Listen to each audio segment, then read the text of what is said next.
So today on the deep dive, we're setting aside the spreadsheets and the predictive algorithms for just a moment because we're looking at the raw, kind of elegant power of simple, focused observation. Yeah, I mean, we're talking about deduction so pure, it almost makes Sherlock Holmes look like he was cheating. that's a good way to put it. That's Yeah. right. We're diving into this ancient and deceptively simple story.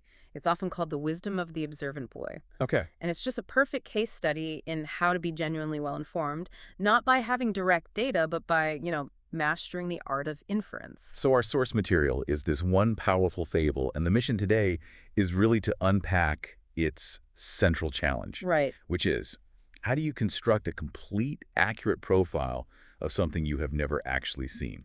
And we're going to show you how a young boy used these seemingly minor, separate data points, a footprint here, some grass there. A few grains of wheat. Exactly, a few grains to synthesize a full, undeniable truth. This isn't just a story, it's a methodology.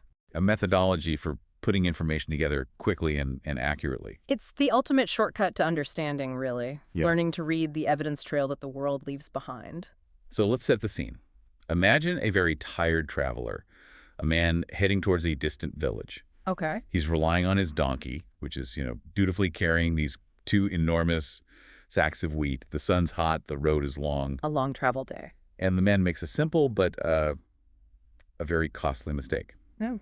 He decides to rest under a large shade tree, falls asleep. And the donkey, sensing an opportunity, just wanders off. A classic data loss scenario, right? Yeah. The man wakes up, realizes his transportation, his livelihood is just gone. So, And so he starts searching desperately. But here's the key. He's looking for the final outcome, the donkey itself, not the breadcrumbs it left behind. And in the middle of this panicked search, he encounters the young boy on the road. Naturally, he rushes up and demands, "Boy, have you seen my donkey?" He's expecting a simple yes or no. Exactly. But the boy's response is anything but simple. Before he even answers the question, he starts reciting this shockingly specific list of traits. Incredible. It sounds like he's reading the animal's vet file, even though he insists he hasn't laid eyes on it. And the specificity here is what instantly captivated the judge in the story, and it's what should captivate you as a learner. The boy didn't guess. He provided a 3-point physical and operational profile. Okay, so let's unpack this. What were the 3 points? So these are the facts he delivered. First, the donkey was blind in its left eye. Okay, specific. Second, it was lame in its right leg. And third, it was carrying a load of wheat.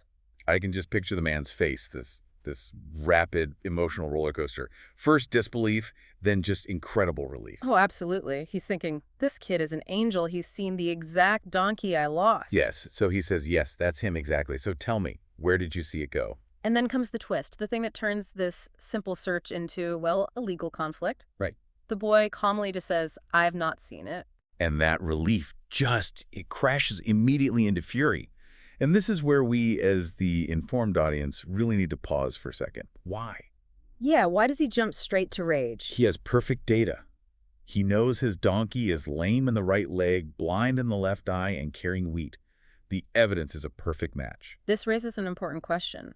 Why are we, like that traveler, so quick to dismiss high-quality inferred data when it doesn't give us the easy, direct answer we wanted? That's a great point. The man valued direct sight, yes, I saw it run that way, more than the perfect diagnostic evidence he had just received. So the denial, the lack of certainty, it just completely overrode the value of the information itself. It's a classic cognitive bias, isn't it? He was searching for confirmation, not for analysis. And so he just drags the boy off to the village chief or the judge, seeking punishment for what he thinks is a cruel joke. Right. He's prioritizing speed and his own emotional satisfaction over the actual truth sitting right in front of him. So the scene shifts. They're in front of the judge. And luckily, the judge is the calm, rational one in the room. He's faced with this furious man and this very calm, observant boy. And the judge asks the single most important question of the entire story. The one that opens everything up. Yeah, the one that kicks off our deep dive into inference. He asks, if you have not seen the donkey, how in the world were you able to describe it so precisely? And here's where it gets really interesting. This is the masterclass in observation. The boy's explanation is the knowledge nugget we need to pull out. It wasn't magic. It wasn't rumors. Nothing like that. No, he just synthesized 3 Completely unrelated pieces of environmental data. Okay, so let's break them down. What was the first one? Let's start with deduction one, the load of wheat. The boy's observation was extremely straightforward. He saw wheat grains scattered along the road, Just lying there on the path. just lying there. His inference was immediate and logical. There was a consistent a data leakage from the cargo. The donkey was carrying wheat, and the sacks were probably worn, allowing grains to spill. It's an undeniable audit trail. Undeniable, yeah, but also so easy to miss if you're only focused on the big missing thing. Exactly. You'd step right over the grains without even registering them as data points. Okay, so what about the physical condition? That feels much harder to infer. It is, but this is where he shows a mastery of, like, anomaly detection. So deduction 2 involved the lameness, specifically in the right leg. How do you get that? His observation required a deeper level of analysis.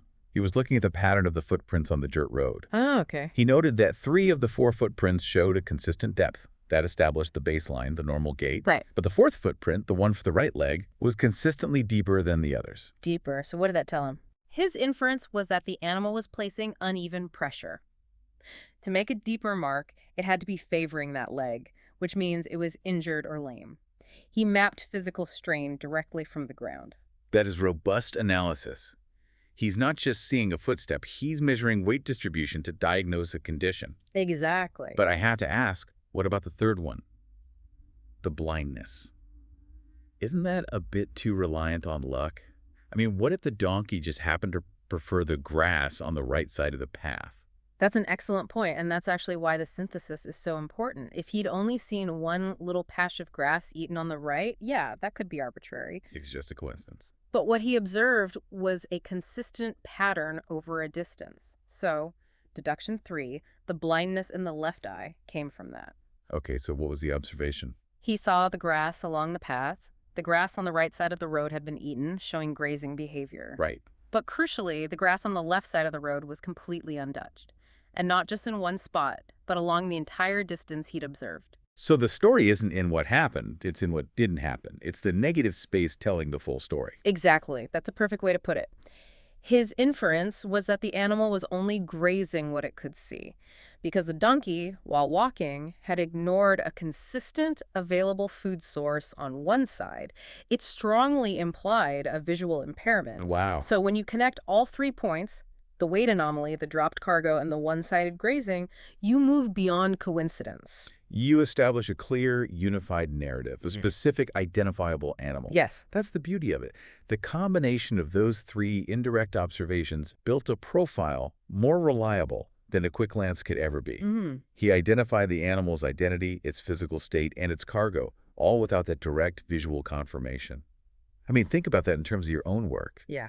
How often do we miss the equivalent of those dropped grains or those uneven footprints in our own data or emails or reports just because we're frantically looking for the final answer, the final delivered donkey? And if we connect this to the bigger picture, the judge immediately got it. He saw the value of this analysis. He wasn't interested in punishing a boy who had just proven himself to be a keen, deep observer. No, he was impressed. He was so impressed by the intelligence, the insight, that he immediately told the angry man to forgive the boy and, probably learn from him. So the fable itself gives us a couple of lessons. It gives us 2 vital ones, I think. The first is about, interpersonal relations. It's pretty clear. Don't judge people hastily.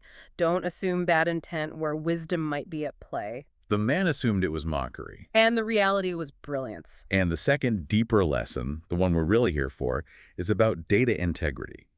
It teaches us that appreciating true wisdom means valuing that meticulous, synthesized observation over superficial, direct appearances. Yeah, the boy's wisdom wasn't in seeing the animal, but in expertly reading the environmental residue it left behind. It forces us to ask, when does circumstantial evidence become more reliable than direct observation? It's a great question. In the man's case, his direct observation, seeing the boy deny the sighting, was emotionally misleading. The boy's circumstantial evidence was physically undeniable and consistent. And in modern analysis, we often trust that single, clean, direct data point. The summary headline, right? We do. But we ignore the chaotic, messy, but ultimately more reliable trail of micro events that created it. So what does this all mean for us today when we're just completely saturated with information?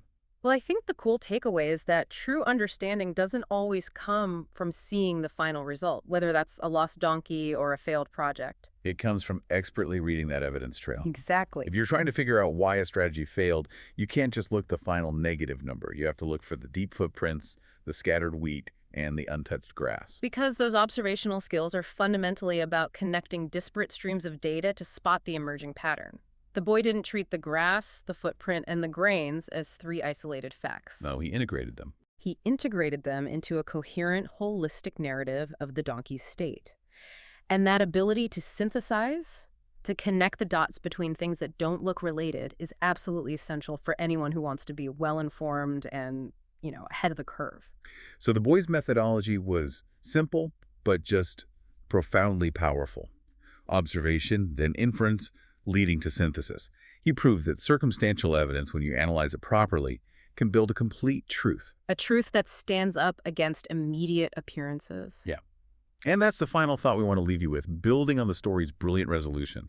The judge was impressed because the boy could read the silent language of the physical world. The depth of a footprint, the pattern of grazing. Right. So the question for you is, what critical unseen data trails might you be overlooking in your own professional or personal life right now? Are you failing to connect 3 different small clues, a minor scheduling error, maybe a repeated comment in an email, a consistent deep footprint in your budget, simply because you haven't taken the time to step back and notice which grass has been eaten and which is untouched? Look for the evidence trail, not just the final animal. Yeah. That's the true wisdom of the observant boy. That's it. And that's all the time we have for this deep dive. We'll talk to you next time.